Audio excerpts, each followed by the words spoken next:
Take graphics প্রতে তোমাদেরকে স্বাগতম। আজকে অ্যাডোব ইলাস্ট্রেটর টিউটোরিয়ালের 13 নম্বর পর্ব। এই পর্বে তোমাদেরকে আমি গ্রেডিয়েন্ট টুলসের বিস্তারিত দেখানোর চেষ্টা করব।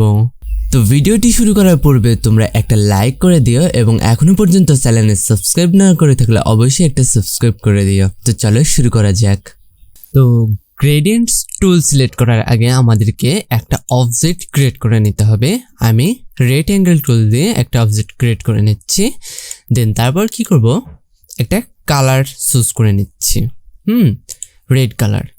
এখন যদি আমি মনে করি আমার এই পাশে রেড কালার থাকবে এবং এই পাশে ইয়েলো কালার থাকবে, কিন্তু একসাথে মিক্সিং, ঠিক আছে, এরকম যদি চাই তাহলে আমাদেরকে গ্রেডিয়েন্ট টুলটি ব্যবহার করতে হবে। তো চলো আমরা এক্সাম্পলটি দেখে নিই, ঠিক আছে। অবজেক্ট সিলেক্ট থাকা অবস্থায় আমরা গ্রেডিয়েন্ট টুলটি সিলেক্ট করে নেব। দেন তারপর এই পাশেও গ্রেডিয়েন্ট টুল আরেকটা আছে, এটাও সিলেক্ট করে নেব। এখন কি করব, এইটা ওপেন হয়ে যাওয়ার পর আমরা এইখানে ক্লিক করব অ্যাক্টিভ করার জন্য। দেন তারপর এইখানে কালার চুজ করে দেব। এখন হোয়াইট অ্যান্ড ব্ল্যাক করা আছে, তো আমরা এই পাশে রেড কালার করে দেব এবং এই পাশে আমি কিন্তু ডবল ক্লিক করছি কালার চেঞ্জ করার জন্য, আর এই পাশে আমরা ইয়েলো দেব, এই আর কি, ঠিক আছে।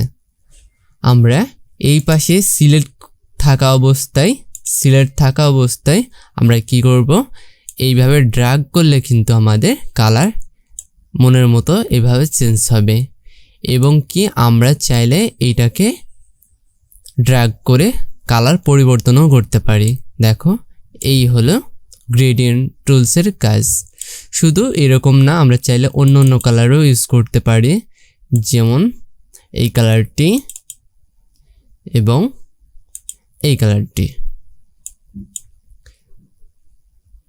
তারপর আমরা আবারও ড্র্যাগ করে কালার চাইলে পরিবর্তন করতে পারি, আবার এই পাশেও করতে পারি, ঠিক আছে, এই আর কি।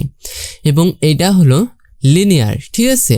আমরা চাইলে রেডিয়াস কিংবা বৃত্ত আকারেও নিতে পারি। তার জন্য এখানে 3টা টাইপ আছে, দেখো এখানে রেডিয়াস বা রেডিয়াল, ঠিক আছে, রেডিয়াল লেখেছে এখানে, রেডিয়াল করে নিতে পারি।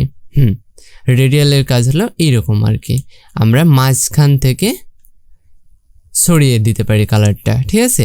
আবার আমরা যদি চাই, মনে করো এই সাইডকার কালার এই সাইডে আনবো এবং এই সাইডকার কালার এই সাইডে আনবো, তার জন্য আমরা এইখানে একটা টুলস আছে রিভার্স, এইটা আমরা ব্যবহার করতে পারি। তাহলে আমাদেরকে এরকম একটা পরিবর্তন দেখতে পাবো, ঠিক আছে। আমরা চাইলে মাথায় এসে আমরা ড্র্যাগ করে বড় করে দিতেও পারি, এবং বড় অবস্থায় আমরা চাইলে এগুলো এইভাবে ছোট করে দিতেও পারি। কিন্তু আমার এই হ্যান্ডেলটি ঠিকই বড় আছে, তাই না? আমরা চাইলে হ্যান্ডেল পজিশনে থাকবে, কিন্তু আমরা পয়েন্টগুলো মুভ করতে পারি,